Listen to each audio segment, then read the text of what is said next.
won't be able to stay with you guys for the whole show, but I just wanted to open up for you guys. And again, we want to remind you that on the last Sunday of June, we got that Juneteenth ball for you. So we want you guys to go out to Kings and Queens and places like that to get your outfits with brothers. We need you guys to show up now.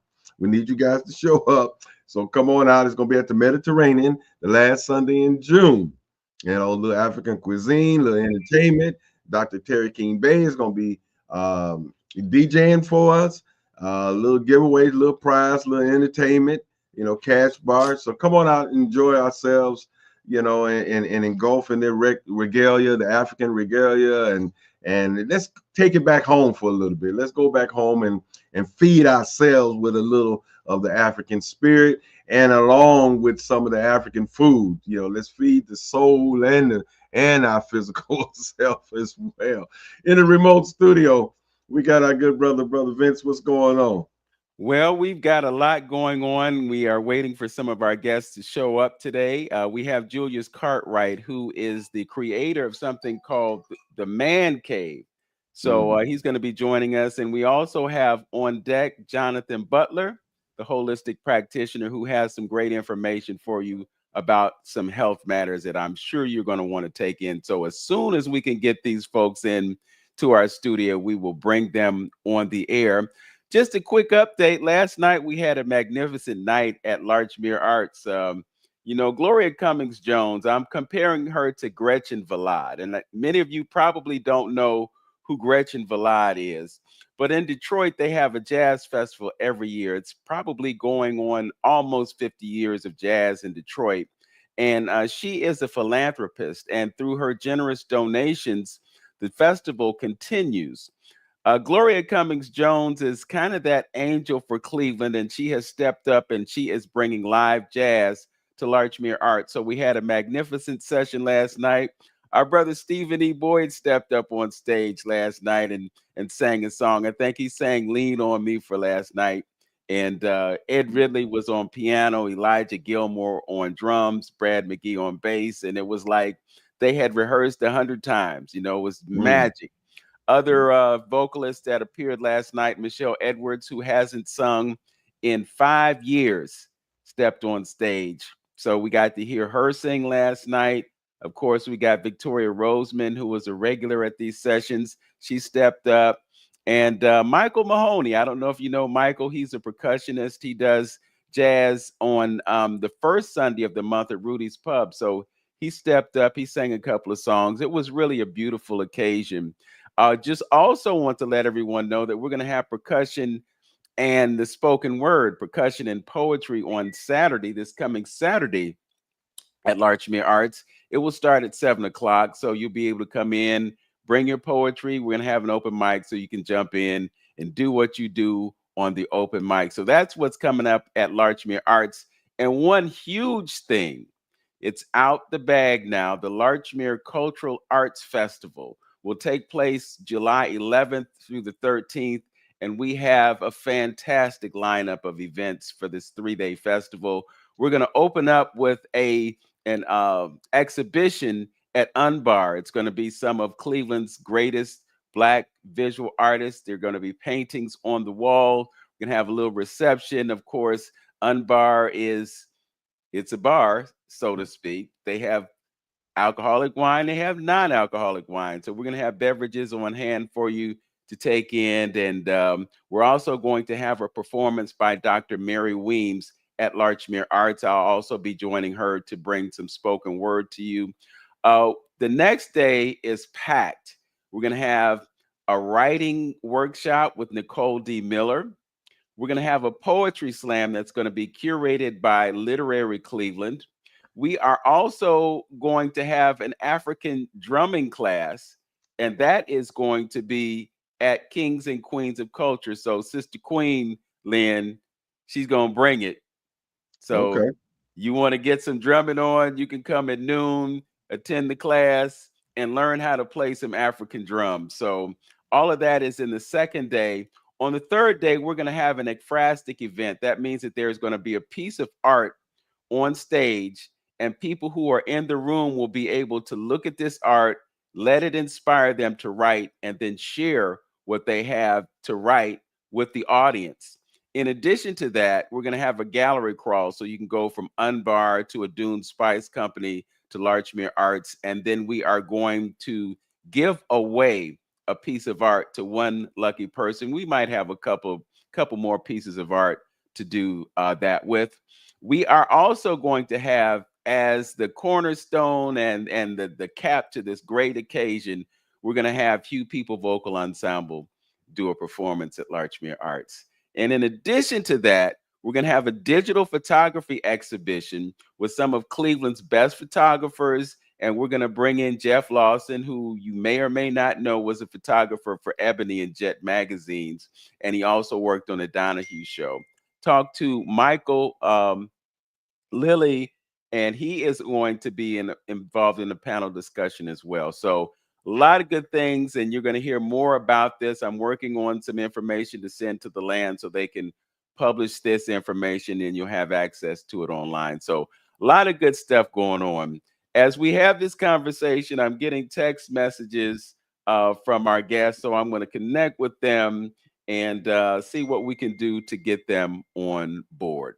So, Brother Lynn, you're wrestling with a few things there. I hope that you'll be able to resolve them, but I just have to ask you, just as I work towards getting these folks on, besides the ball that you have coming up in June, I'm sure you have some great plans for the rest of the year. Are there any other things that you are working on that you want to share with us? Well, yeah, just basically, I may again try to bring some of one of our great lecturers in sometime during the summer or fall. I'll be working on that, and then working on trying to prepare some things for the community and folks who might want to take that pilgrimage back to Ghana as well. So I'm bringing that more so to the forefront. Especially as things since the turnout here in the States, it seemed like that's a fluid liquid situation from day to day. I seem like our president stay in the news almost every day about something. And so what I want to do too is to start preparing. You don't wait till Babylon fall before you decide to move and do something, or at least, have some type of strategy. So you got to start preparing yourself right now. So that's what I'm going to be doing. Actually, after the ball, I'm going to be concentrating a lot of my efforts into my next chapter, and being and making that connection between those who may want to take a look and see what's going over in the motherland, and maybe invest, maybe thinking about living and things of that nature. So I think that's my next chapter that I'm going to be, looking at trying to do, and fulfilling the rest of what I have to do as far as my life is concerned. I think that's my purpose, and I don't know if people have really been paying attention to all the things that's been going on over in Africa still, with Ibrahim Traore. A lot of good stuff. A lot of other countries coming on board. I think I truly believe that this is divine intervention, and we need to be really paying attention to what's going on over there, because I think it's going to impact us over in this country, and actually Black folks all over the world, I believe, is going to impact. So we got to stay tuned, stay plugged in. Yeah. It's really amazing, brother, how little we're tuned in to what's going on. And I think part of it is because it's not mainstream media information. So if you want to know, you really have to be looking for those kinds of things. But the way social media is, if you start looking at certain things, it's going to give you more of that. So with that said, if you just plug in, just take the time to plug in. Sometimes you can go to Twitter. Some folks are Twitter folk. Some folks are YouTube folks. Some folks TikTok folk. Whatever the platform is, if you start looking at those things, it's going to bring you more of that information. I know last week, for some reason, I was getting all kinds of videos about Ibrahim Traore. Mm-hmm. They were talking about the speech that he made, you know, basically a confrontation that happened, and this is what's really interesting. You watch these videos, and it's not his voice. You know, it's not his voice because it's one of those voices that you hear all the time. Mm-hmm. You know, Mm-hmm. so it's not his voice, but his words.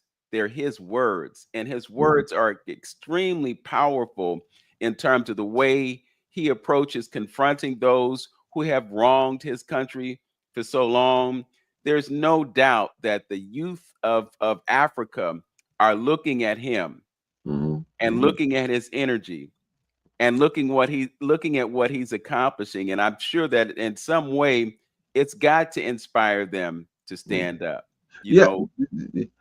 just the wisdom he offered though. When situations in difficult situations, he don't get all excited and flustered and maybe make a decision that out of emotions or something to that nature.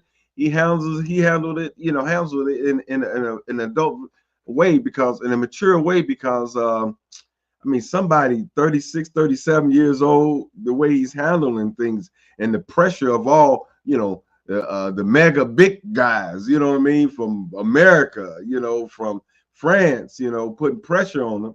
It's just amazing how he's handling and how he's branching out and networking and making that happen, So it's just amazing. It's something to see. And I truly believe one of the tactics of not going mainstream because they don't want to get too many people abreast of what's actually going on there, because if they go in there and try to do something to it, they want it to be quiet. They don't want everybody back him and actually finding out what the plan is that they're trying to derive in order to get him out of there, because we can see it coming from a mile away what you're doing. So if more African Americans and more people in the diaspora on board with him, it makes it more difficult for them to try to take him out. So that's why I think it's a blackout as far as mainstream media is concerned.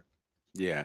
You know, something else that I noticed, you know how we've gotten these reports about the president getting this plane from the Saudis, and Mm-hmm. you know, there's controversy about emoluments and whether or not he should even be able to accept it. And again, this is just social media fodder, so there's no way of knowing whether it's true or not. But the way I'm hearing it told, he actually asked for the plane. Hmm. And I'm also hearing that they don't necessarily want to send it to him. So it's like there's what some folks say, and then there's the truth. Mm-hmm. So it's going to be really interesting that, you know, he's pushing it one way. And then I think what they're upset about is the fact that they're not getting anything out of this deal. Mm-hmm. That's, you know, that's the problem for them. Well, you talking about as far as the Saudis is concerned? Yes, yes. Well, like I say, you just never know what went behind closed doors, because the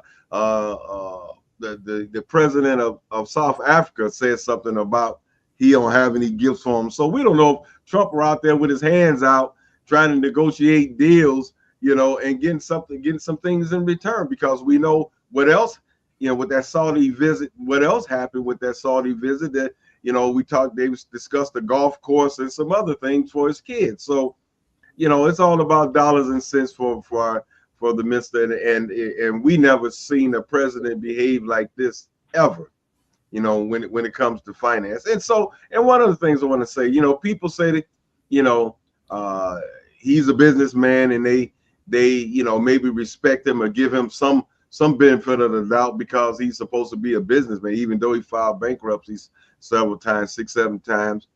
But you got to understand with people in that particular era, like he was praising Elon Musk for firing all those people who are in business like that to do acquisitions, and as far as companies is concerned, they have no love for the people. They have no love for employees and stuff like that. They get rid of you, and you can see how he's acting now with Medicaid, Medicare, Social Security, old people, you know.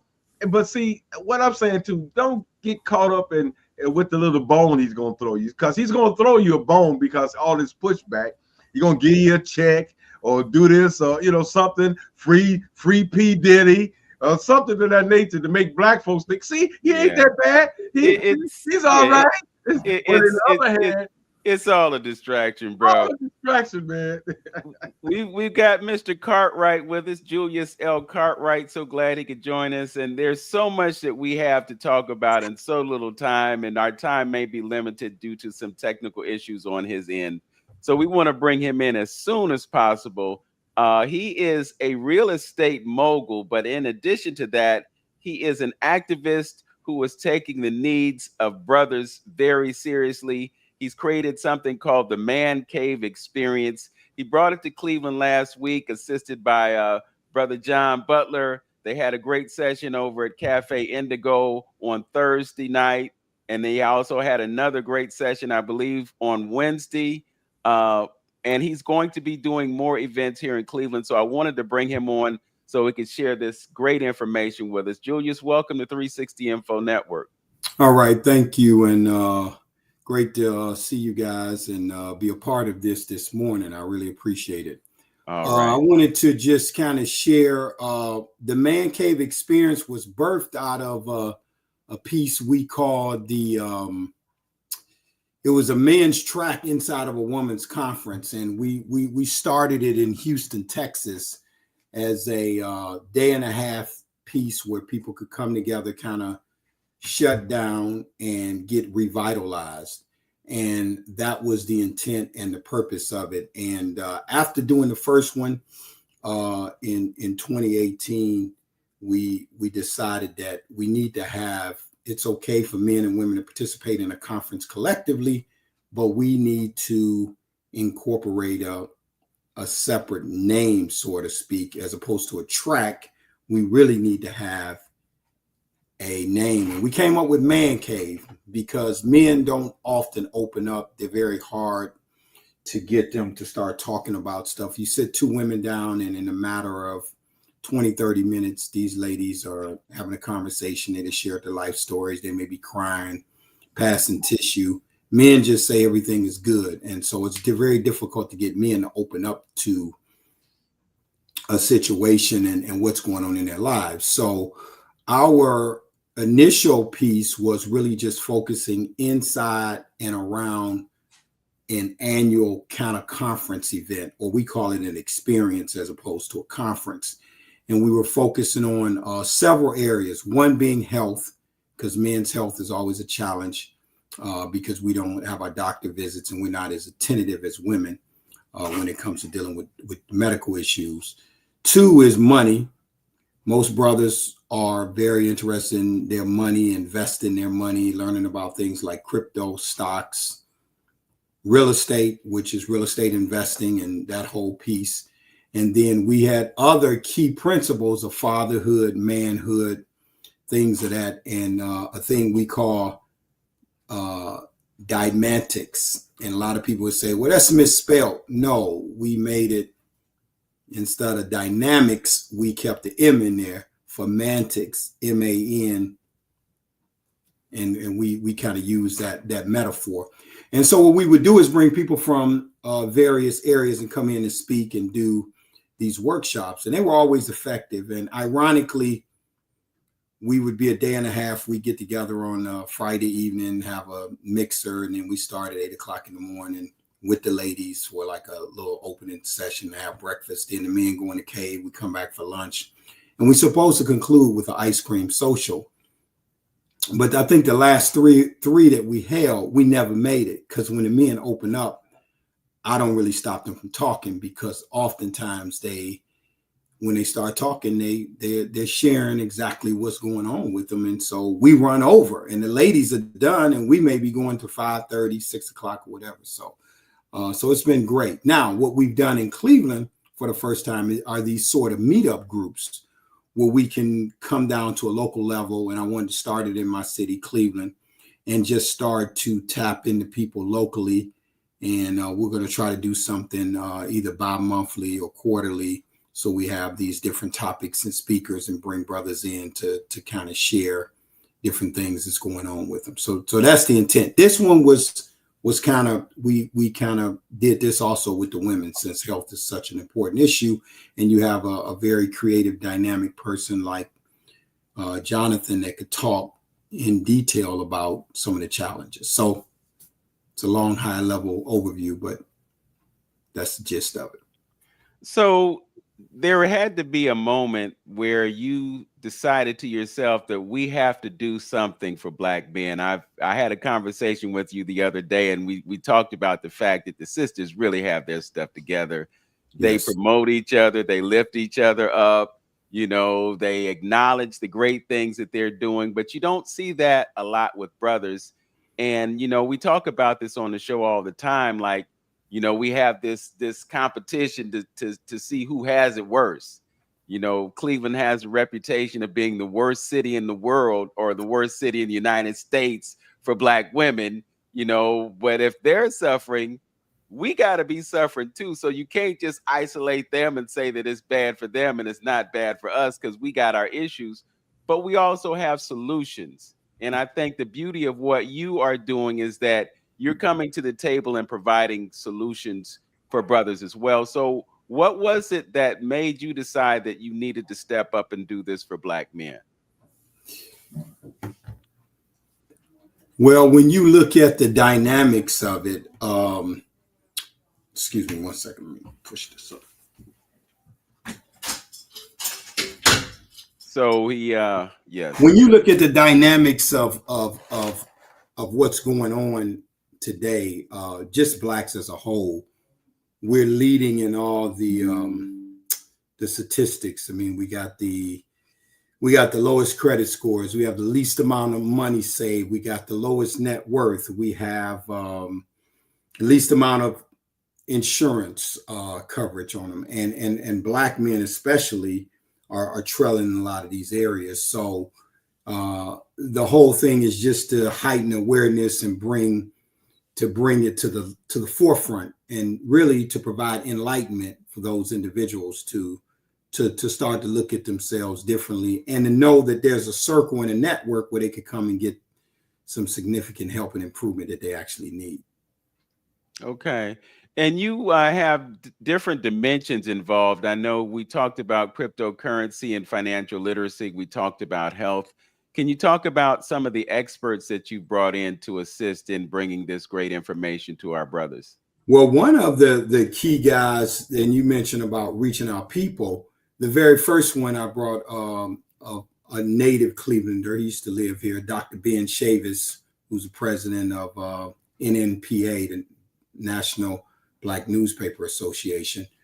He came in and he gave a very different perspective on fatherhood and manhood, about a lot of the challenges that we're dealing with today, which most Black men will agree is because a Black man is absent in the household. So a lot of these young individuals don't see people that get up and maybe dress up, go to work, put on a uniform, or put on their stuff to go be a truck driver, garbage person, police officer. They don't see that.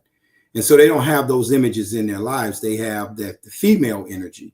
And our sisters are doing the best that they can in terms of trying to educate them and enlighten them. But a woman cannot completely raise a man. I think everybody would agree to that, the two of you and the audience. I think they do a great job. But once they become a teenager, and that word teen kicks in, 13 through 18 is when the transformation starts to change, and they get, some cases, they may get wrapped up in the gangs, or they just go off in the wrong direction because they don't have the guidance that they actually need.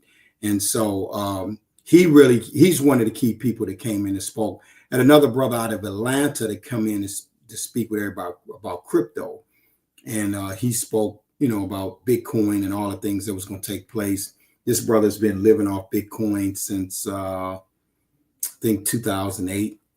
And they've sold some cryptocurrency, bought some farmland down in Atlanta, and they're doing some other things. But and he does everything digitally.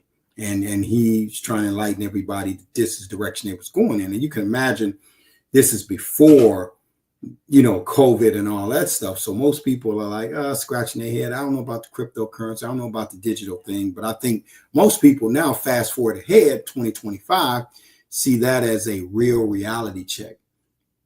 And then we just try to cover other stuff to make sure people, we're big consumers, and we spend our dollars. And it's okay to spend dollars, but we got a saying under another program that I'm a part of, is if you eat it, don't eat it or wear it unless you own stock in it. You like Nikes, that's cool. You want to get the new tennis shoes to come out, go buy one share, just one share, just get ownership, get involved. You know what I mean? You like your cell phone, go buy one share Verizon, buy stock in what you spend money on. Kids like to do PlayStation, or even at our age, we like to play Xbox, and go buy stock in those companies, because those companies are growing, and we just got to understand the money side of it. And that's just something that we want to try to enlighten individuals about, particularly our male generation. Yes. As I have this conversation with you, and I consider the fact that you're someone that's involved in real estate, I'm seeing, and I had a conversation with your brother, Steve Allen, last week when I was at that session, and he was telling me about all the things that he's been able to accomplish in the realm of real estate. I'm just wondering, why is it that we don't have our young brothers aware of the potential of having a career in something like that versus chasing the idea of being a professional ball player or being a rapper or whatever? I was listening to John Hope Bryant earlier in the week, and he was just talking about the real numbers.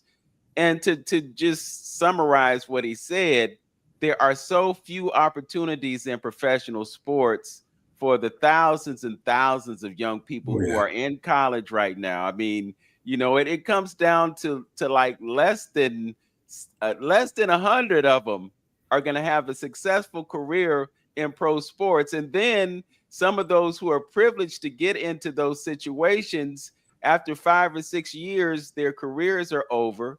And not long after that, all that they were able to accumulate and acquire while they had those careers is gone, except for the ones who woke up and decided, hey, I should get involved in business or real estate. And I'm just wondering, and I'm sure you're addressing this in your platform, what can we do to inspire young men to consider other alternatives other than chasing the bag in professional sports or in music entertainment, where if you look at what's going on with Diddy now, you see that folks get into that and they get pimped? Yeah. Okay. So I can address that. That's like a underhand pitch to a Major League Baseball player. So let me address the first thing about the career in real estate. So I have a brokerage, Dream Team Realty. We start off as a team in 94. We became a brokerage in 2000. We're celebrating our 25th year. I've been selling real estate full time since I was 38. So, since I was 22. So it's my 38th year. So let me correct that. So I would be what we would refer to as a Gen Z. And anybody coming right out of college, right out of high school, if they're not intending to go to college, you can get your real estate license at 18 and just make a career of it, right? And so what we do, we go around the schools and we speak to the students at various schools. And we also do mentorships where we bring the kids in summer programs and have them shadow us and stuff like that, so that they can learn about real estate career. Now, our brokerage is really keen on, I got a 21-year-old, 22-year-old, of getting these young people in real estate, because if they can get into real estate and they can be mentored, then they could really do some great things. By the time they're 35 to 40 years old, they could pretty much sit down. Just as a sidebar, if a person puts in an IRA $5,500 for the next 20 years, they're going to be a millionaire. So you can take any of these. When I go to speak to the kids, the first thing I ask, who wants to be a millionaire? I don't talk about retirement, because they're going to say, that's you. You're in high school. We're not thinking about retirement. But I say, who wants to be a millionaire? Everybody raise their hand. But if they put that money up in 20 to 25 years, even though it's not a significant amount, $100,000 to $125,000, but the magic of compounding interest, which a lot of people don't understand, regardless of nationality.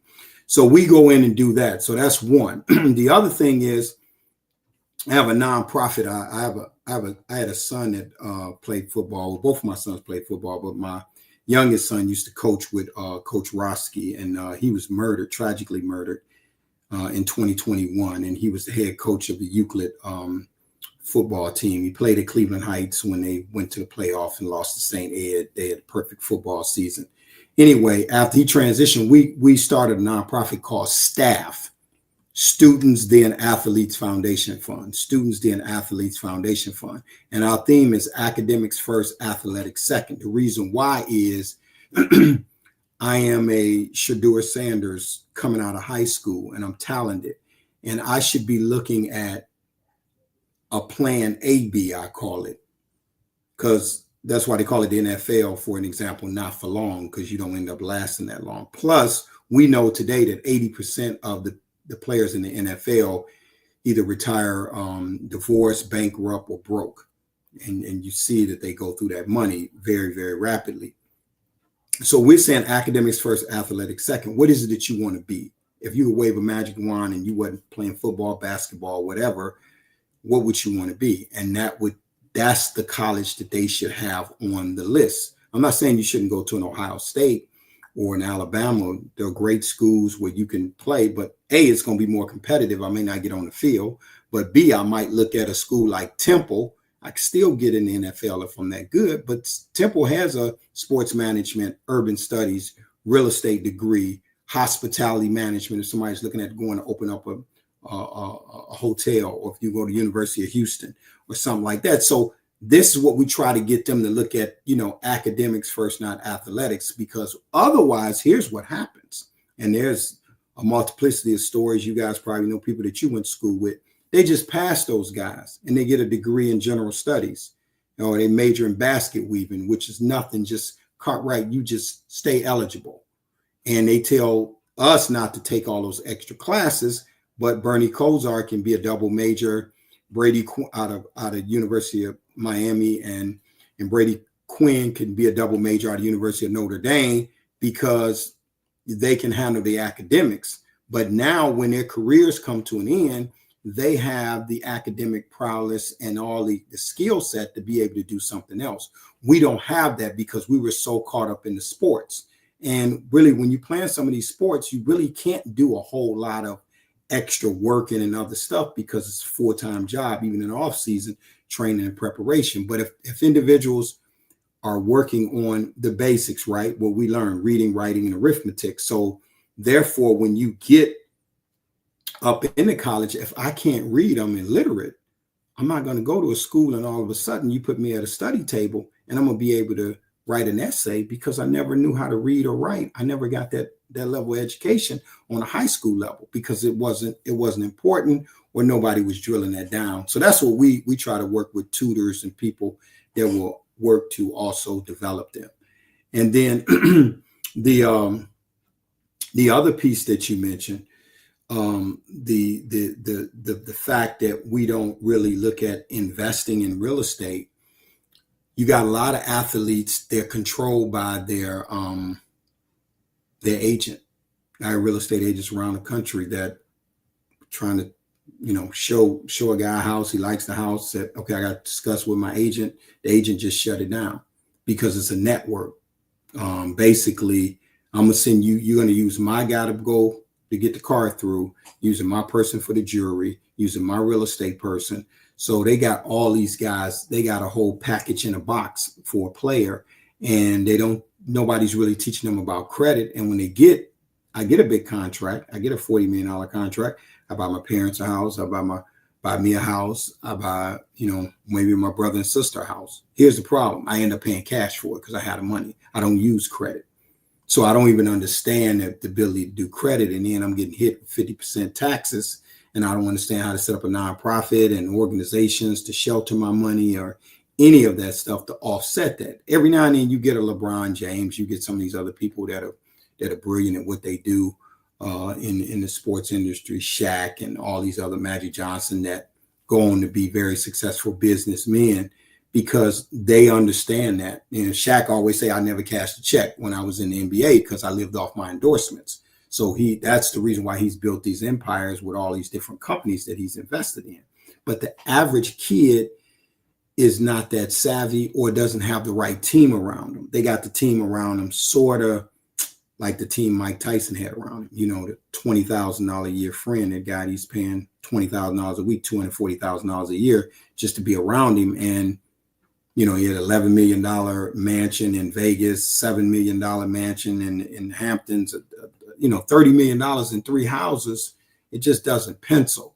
So they don't really know. And there's a barrier, there's an invisible wall. You can't really get to these people because they're so used to everybody coming to them, pulling on them. By the time they're in the league for 2 or 3 years, whether it's NBA, NFL, when anybody tries to approach them about something, they've been hit so hard with people, they already got a defense mechanism up and you can't penetrate them. So unless you capture these people in high school or in their college journey, and now they're getting money with NIL deals, the kids making as much little as, you know, $1,400 a year, all the way up to $14 million a year with NIL deals. So they're getting paid, and the parents is just pushing them to, you know, get the deals through, get the money while they can. So people are not even trying to go pro now because they can make enough money just by, you know, doing what they were doing. Like Shedeur Sanders, he's making, the Browns just signed him to a $4.6 million deal because he's a 5th round pick, which is league minimum, $840,000 to 1.2.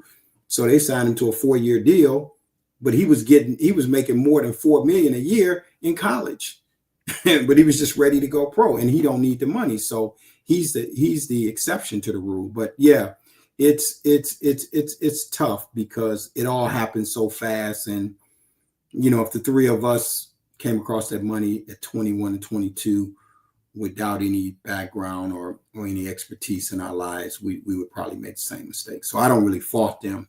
I just thought that we have to do a little bit more systematically wise to make things happen. Yeah, and I would think that if they had any idea of what their potential earnings could be, if they had a career in real estate, they might think differently about it, or might be encouraged to consider that as an alternative. Can you give us an idea of what it would cost to get an education in real estate versus what it would cost to get a college education? Oh man, that's the dynamics. It'll cost you about $1,800 to $2,000 to get your real estate license. You need 4 classes: principal and practice, real estate law, finance, and appraisal. And that's it. I mean, you know, 40 hours, 2020. So 120 hours, 18 years old, sit for the test, you're licensed, you're independent contractor, and the sky's the limit. We already know what college tuition is, whether you're in state, out of state, private. You know, you could be spending, you know, as low as, you know, $14,000, $15,000 a year to as much as $60,000 a year, depending on what school you go to. So when you per year, so when you multiply that over, you know, the rate of return on investment is immense. And on top of that, I can go to school and spend $30,000 for a 4-year degree and spend $120,000, and maybe part of that or all of that is in student loans. And I just added to the national deficit, which is what they rely on the most. Most of that is student loan debt, which is why they will never, ever forgive it all. But I still may not get a job. Well, I may have to go back and change and major in something else because A, I didn't like it, or B, the dynamics have changed. And it's very, really, really scary, which is one of the other topics we're going to be bringing up too, is this whole discussion around AI as well, because it's going to eliminate millions and millions of jobs, and those who are not prepared to leverage it and use it will actually be phased out in the next 5 years by 2030. You said something really important with the last statement that you made, and that is leveraging it. You know, I'm on social media and I'm seeing all these posts about how young people are using AI basically to become millionaires. You know, if adults can do it, young people who are more gifted when it comes to technology can really use it to their advantage. But they have to have an awareness of it. I think it would be great if we could just get this information out there. And I really appreciate what you just said about the cost of an education in real estate. That is key.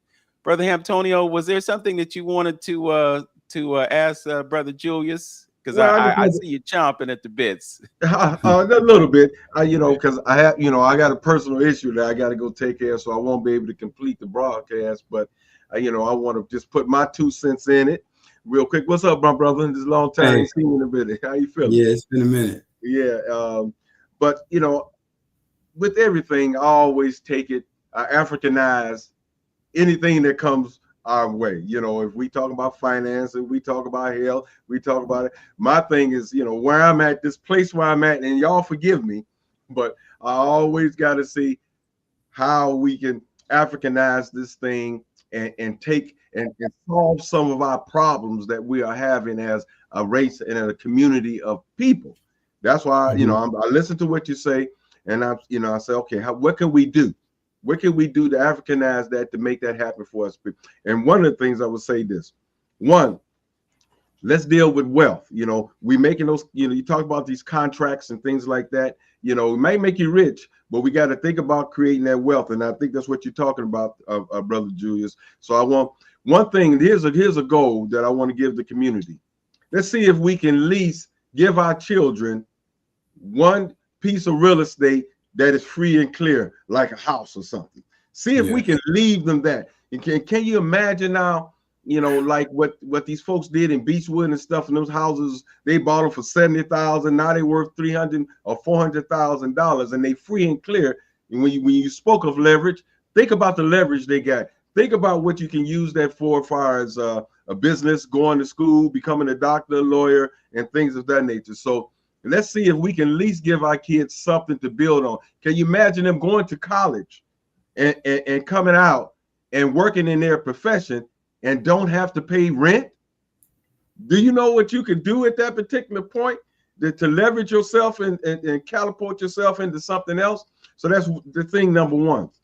And then while you're training these kids, let's talk about, think about and training them on working collective.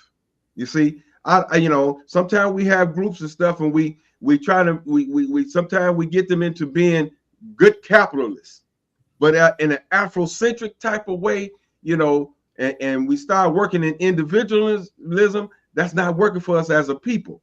So if we getting into things and getting into organizations and teaching our kids how to be leaders and stuff like that. Yes, but we got to do it with a purpose of them looking at this thing community oriented. What can we do to better our communities? I'll give you an example. Like in my profession, as far as police is concerned, these folks coming out, a lot of these guys coming out with good retirements. But how many of them are coming together and say, what can we do to pool our money to put that strip mall in, or to do this or to do that? I got mines. Well, I'm gonna hold on mines till they put dirt on me, and the next person is saying the same thing. That's not working for us as Black folks. So we got to start young with our kids and letting them thinking about working together and start learning how to trust each other. And that's where culture comes in.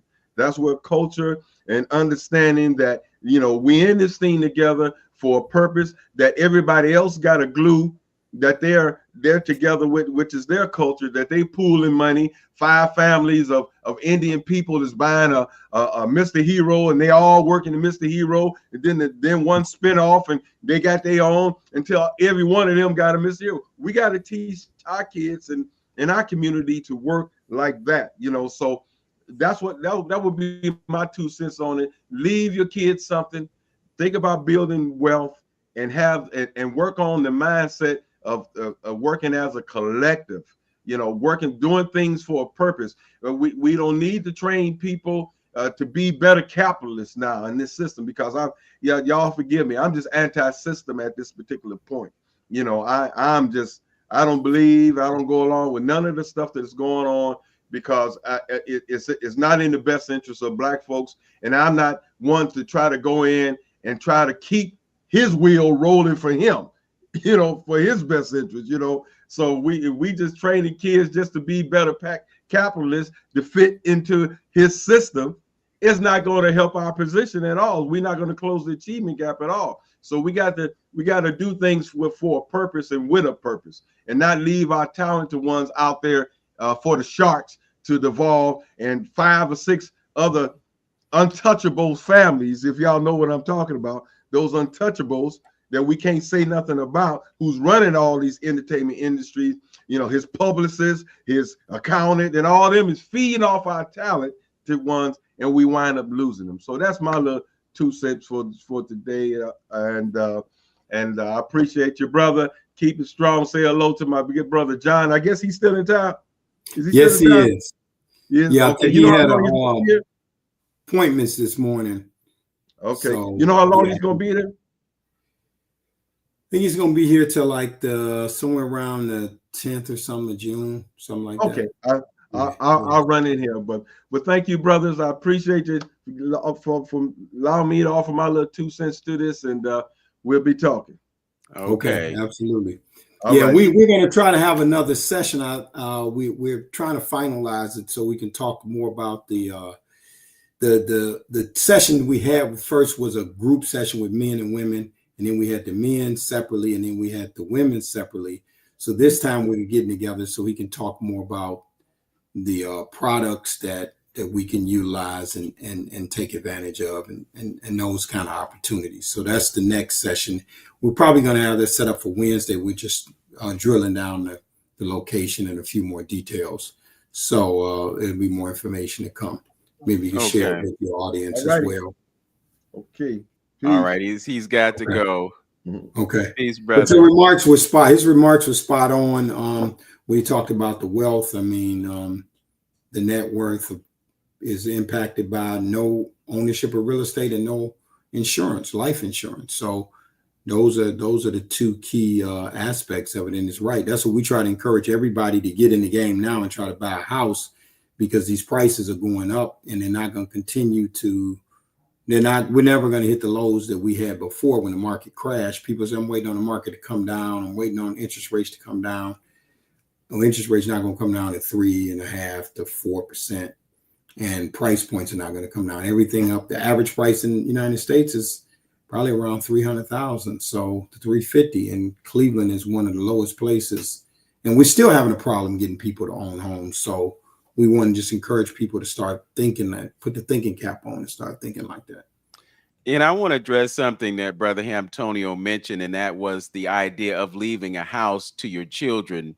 But I think we also have to have a paradigm shift mentally, because what happens in a lot of situations is that house gets left, and then the offspring don't want to be responsible for it. And so they sell it, and they take the little money that they get, that they divided amongst each other, and then they spend it.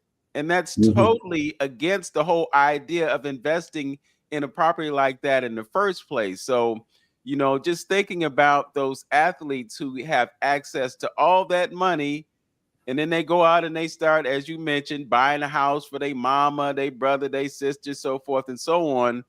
I can't help but think, what would happen if you had an alternative mindset and you said, I have access to all these earnings. Let me start making some investments and grow the money that I'm receiving so that it creates more capital to work with. And then you can become a developer.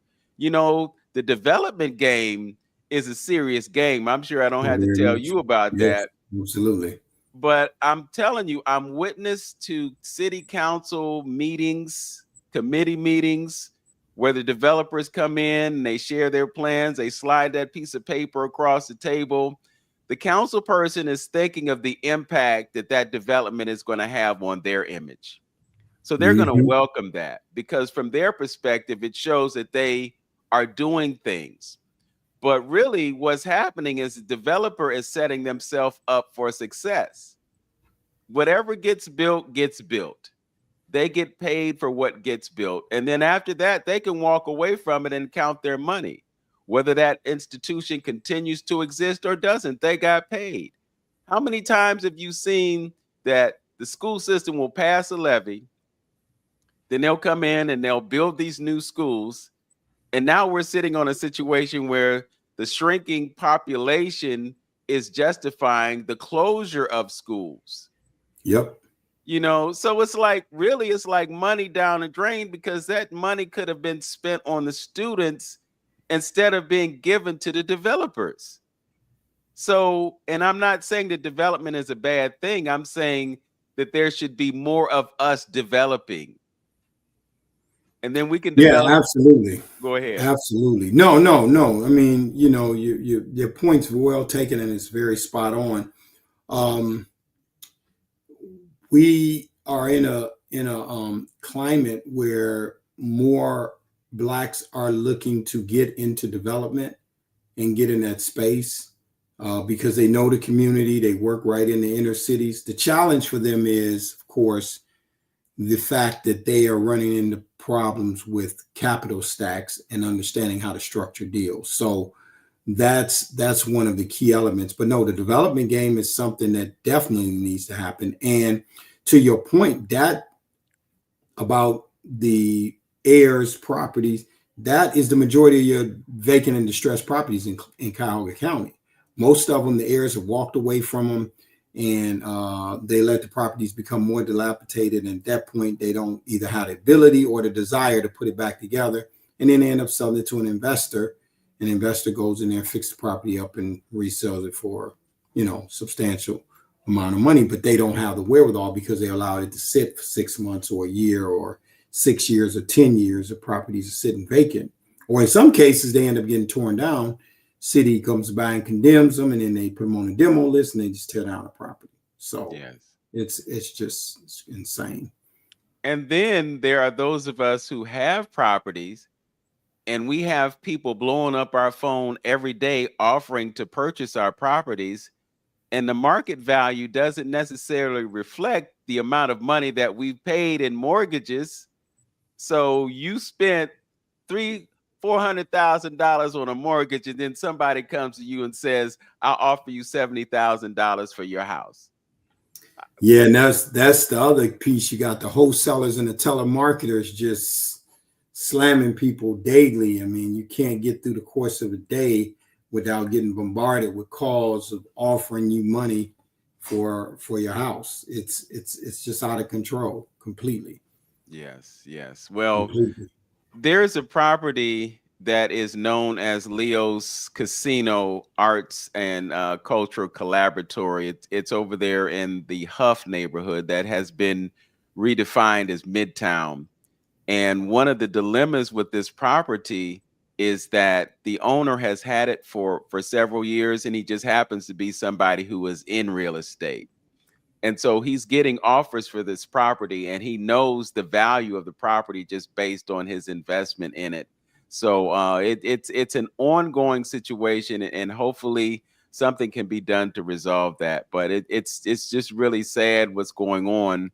But I think the key to this is us educating ourselves and becoming more aware about the investment game, about the finances game, about real estate, and learning how to use those as leverage to our success.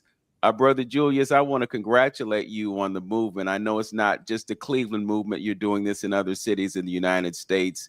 You're one of those people who probably jumps on an airplane every other week and goes somewhere and does some great things. So, you know, hats off to you, and hats off for the energy that you're putting into this platform. You know, I continue to say that we got to do what we got to do for brothers, because really, you know, sisters can't exist without us, and they can't exist. You know what I'm saying. It goes both ways. We need each other, and we need to create more of a family dynamic so that we can raise children that have the information that they need to succeed. We can't depend on schools to educate. We can't depend on schools to mentor our young people. We have to take that mantle into our own hands and do what we have to do to ensure our own success. We're living in a world where we get negativity and lower vibrational frequency and thought and fear and anxiety and stress on a daily basis. But when you know the things that you know and you have access to solutions, we can create a change that is extremely meaningful. So I know your time is limited today. I'm so happy that your computer decided to cooperate with us today, Yes. so that you could bring this information. And I want to bring you back so that we can have a more in-depth conversation and perhaps bring in some of the experts that you have access to so that they can deliver the good news to our constituents who are listening to us and watching us online and on the radio. So thanks for joining me on 360 Info Network today. All right. Thank you. Appreciate it. All right. Looking forward to it. Keep up the good work. Thank you so much. That's Julius Cartwright. He is the founder of the Man Cave Experience. And hopefully on Wednesday, there will be an event you can tune into and attend. And I promise you, it will definitely be worth your while. Thanks for joining me. Thank you. All right. Take care. You too. So there you have it, folks. Another edition of 360 Info Network. I want to take the time to remind you that we are on YouTube and Facebook. We're not going to go into overtime today. On some occasions, we're actually able to do an hour or so extra after the broadcast today. But you can go to my YouTube channel. You can also go to The Journey with Hamtonio, and you can get this important content on a weekly basis. You know, we're here every Saturday at 11, and we are having interviews with people who are making a difference around the world. So I invite you to go to the YouTube channel and subscribe. You know, it doesn't cost anything. Hit the subscription button, like, comment, share. You know, some of these things you don't want to keep to yourself. You want to allow others to get the benefit of this information. So we would appreciate it if you would do so. I think I'm probably at about 955 subscribers right now, inching steadily towards the 1,000 mark. So you can help me out tremendously if you just go to the channel. If you look at any of the videos, there's a little red button in the right corner of the screen, and you can just click on that, or you can go down further and just click subscribe and jump on that channel and help me achieve a goal of getting to at least 1,000. You know, I don't have to have 1 million subscribers. I'm not going to say that it's impossible. I'm okay with where I am right now, and I'm moving towards that ultimate destination. So I would appreciate it greatly if you would just go to that channel, hit the subscribe button, and get me across the finish line. I want to take this opportunity to thank my engineer, Tone Harley. You know, we had a few issues today getting everyone on. Magically, things worked out, and it's because he was so diligent about getting us on. So I really appreciate it. As always, know yourself, love yourself, be yourself. Make it a great day, Cleveland. Peace.